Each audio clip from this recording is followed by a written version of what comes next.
Good morning everyone. Today it's Monday again. So yun guys, back to school tayo, back to work. And ngayon guys, binadaanan na naman akong itong pomelo. Palagi ko lang siya nakikita. Ayan guys, oh. Dami. Fresh from the tree. Diba? Sarap.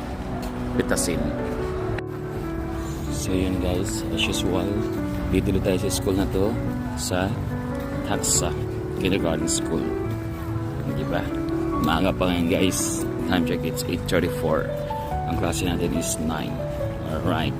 So yun guys, papunta na tayo dun sa English classroom. Ayan, binigay sa akin ni Baoy ang susi. Susi is the key.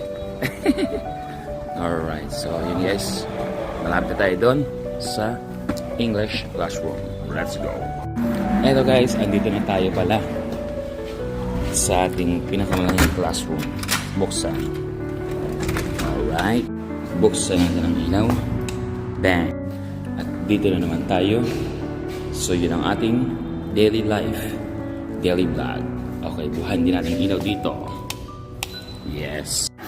At yun guys, andito na tayo sa loob ng English classroom. Okay? As usual, ilalabas natin yung ating kailangan. Number 1, yung ating tablet para sa kanilang warm-up song before mag-start ang klase. And then of course, yung ating lesson for today, it's about toys and weather. Yeah, bye. And of course, yung ating mahiwagang speaker. Solid. Okay. And syempre, yung ating mga sticker rewards sa mga collect. Alright.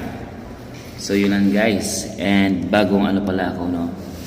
Bagong ahit pala ako. Medyo fresh na yung mukha ko tingnan.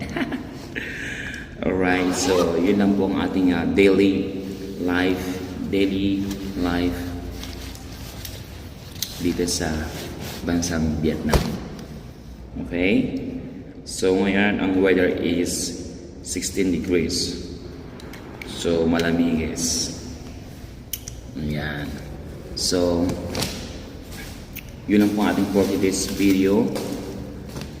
At ingat po tayong lahat. God bless everyone, and happy